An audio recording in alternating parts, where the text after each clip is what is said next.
Hello, my dear and darling friends. It is I, Dave Makes Noises, the Luke Wilson of Dungeons & Dragons Storytime on YouTube. Just a quick reminder to please check out our subreddit, where we gather most of the stories we share on this channel. But today is a YouTube comments edition. Now I ask of you, Dungeon Masters of YouTube, what is the stupidest thing your party did to beat the big bad evil guy? Part 2.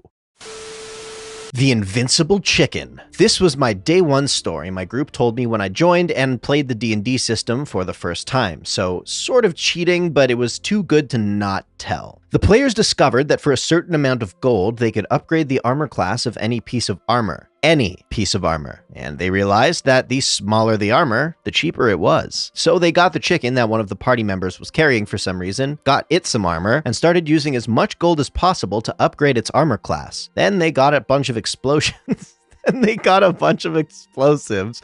And whenever they had a boss room, they would light the fuse and send the chicken in. So they would kill the boss, nearly level the building/dungeon, and the chicken always came out alive. Apparently, the campaign ended around the time they almost had enough AC to use enough explosives to kill a Tarrasque and still live. Let that sink into your skin for a moment. They managed to upgrade a chicken to the point where they could kill a Tarrasque, a creature that means the end of the world, with explosives. And the chicken would still survive. Okay, we made it. We made it. On to the next one.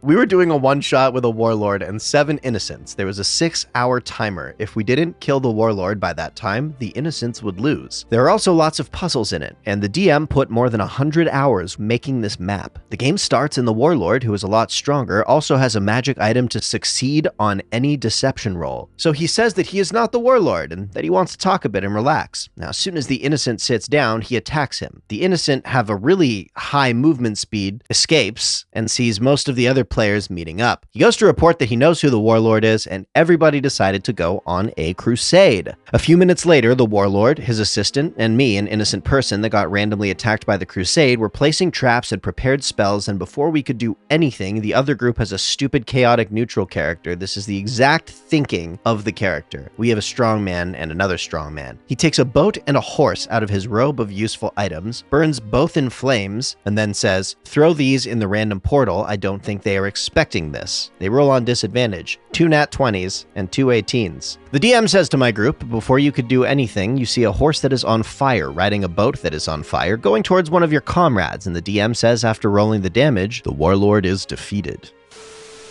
On my first game, I was playing as a Dragonborn Ice Barbarian. When I was introduced, I was being sacrificed as a virgin. My goal from that point was to get laid. Not my intended character goal, but my dumb barbarian did not want that situation again. After a few failed attempts, I turned up late to a game night. The DM retconned that my character, having met an oddly strong elf barmaid, turned out to be half Goliath, and after some private time, I run out of the bar with thigh bruises on my face. I had missed an important boss fight in the meantime while the party was healing up. The rogue dark elf had snuck off and found an optional boss, Flesh Golem, and thinks, I can take him solo. Needless to say, after taking one punch, she was dropped to half health. At which point, I roll a perception check, rolled high, and burst through the door. At which point, the Flesh Golem's creator appears, saying he was made to fight the big bad evil guy. The rogue, being pissed, I had disturbed the fight, went off to sulk, and the creator disappeared somewhere. I decided to go back to the bar, and through sheer randomness, I say to the golem, "Fancy a drink?" Roll for persuasion, says the DM. Nat 20. We turned a boss flesh golem into my drinking buddy. On the way to the bar, I passed another party member. They are taken aback with the golem, and I say, "On the way past, I'm not sleeping with this one." The whole table burst into fits of laughter.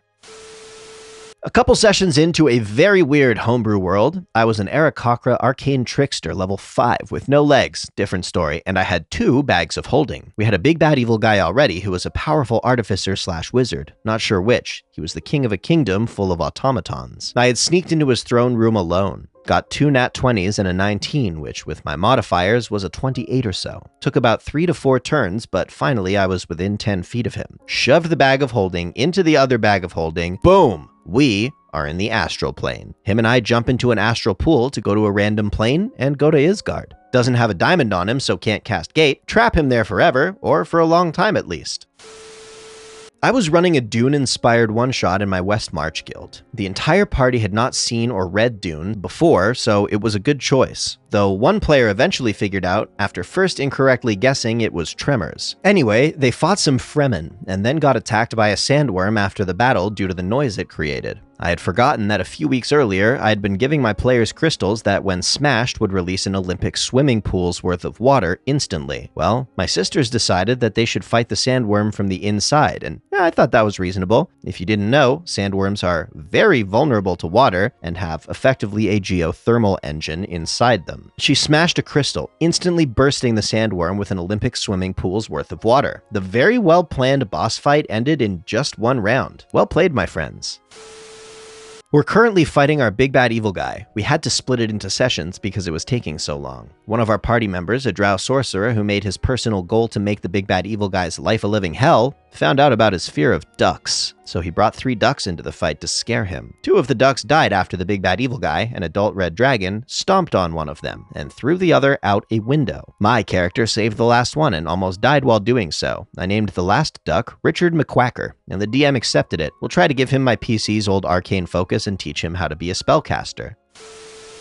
I once had bought a wand of polymorph, which I eventually found was the best purchase ever. We were fighting a pack of orcs, and all my spell slots were gone. Our hit points were getting down to death saves, and it was pretty much up to my bard, last in initiative line, to save us. After looking over my character sheet in a panic, I finally remembered my polymorph wand. I ask his artificer girlfriend for a jar, a label, and a pen, on which he scribbles. He then turns to the orc, whips out his wand of polymorph, and shouts, "I dub thee Steve the Worm!" And the orc promptly crit failed the save, shrinking into a green inchworm. My bard then picks up the worm and puts him in the jar, then pokes holes in the fabric lid so it can breathe. While the party and I laugh our asses off, the DM just sighs and says, "Add Steve the inchworm to your inventory." And we had a haversack that prolonged life, so I stick him in there. He planned to learn a true polymorph spell to turn the worm permanently into a golden retriever, and then cast animal friendship on him. And that's how we beat an Urukai super boss and turned him into the party's favorite pet.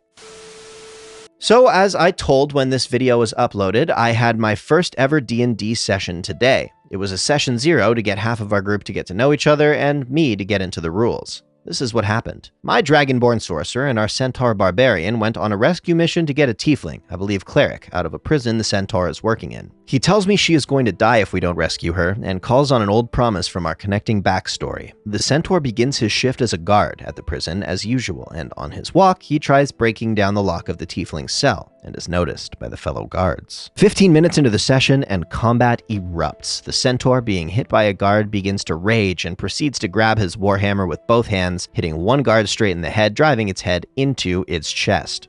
One-shot kill. The other guard continues to scratch him with an attack before being crushed by another mighty swing of the warhammer. One-shot kill. 2 more guards enter the room, starting to attack the centaur, confused about the rumble. The tiefling, brittle, weakened, scared, being tortured her whole life, which she spent in that very prison, meanwhile, casts sacred flames at the guards, realizing she might be free soon. The centaur reacts to the entering guards by charging at them in his rage, swinging his hammer from below, decapitating one of them. One-shot kill. He then proceeds to crush the remaining one in one hit, being reduced to half-life by now, I believe. I have to mention that all of his attacks were stupid high rolls on AC checks and damage, around 20 most of the time after added proficiency on level 1. Meanwhile, I, the Dragonborn sorcerer, was approaching the church, which was covering the prison. I entered, encountering 4 guards heading towards the prison entrance. I stayed hidden behind a pillar, casting Chaos Bolt on one of them, reducing him to 1 hit point, melting him with acid damage, with him being held together by just pure will. While the guards took cover behind a nearby altar, surprised by an attack from behind, not seeing what attacked them, I cast Firebolt on a wooden bench to cause a bit of chaos. This was at about midnight, so no innocent praying people were harmed. I proceed to set more stuff on fire with Firebolt while the centaur kicks down the cell door, freeing the tiefling. Emerging from the prison depths, the centaur carrying the tiefling crushes the remaining guards, as expected by now.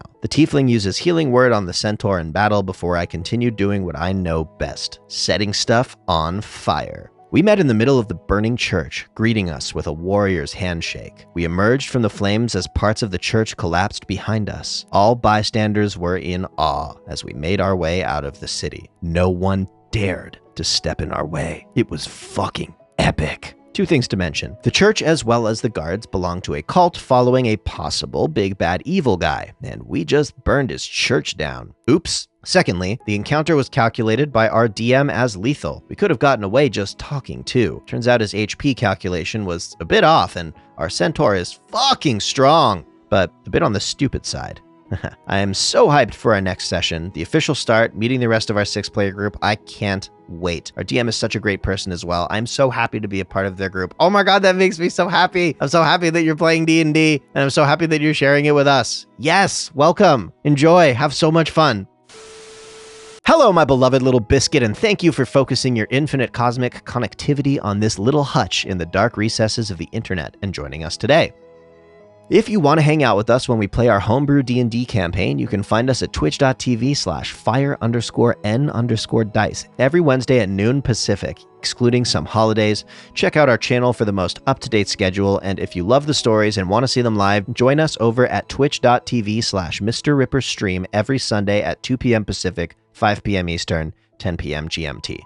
That's right, Ripper Media is spreading out our roots to bring you more awesome D&D stories from all angles. I hope this week that you can take a moment to sit back and reflect on what a purposeful life means to you, and then listen to see if the next steps to get there are being indicated to you somehow. Feel free to share your findings or your stories about humiliating the big bad evil guy in the comments below. If you love me and want me to be happy, check out my TikTok and my Instagram at Dave Makes Noises. Please sub for Nat 20s. Ring the bell for advantage. We love you over here at Rip Daddy's house. Thank you so much again for watching, and we'll see you soon, you little cutie. You. Mwah.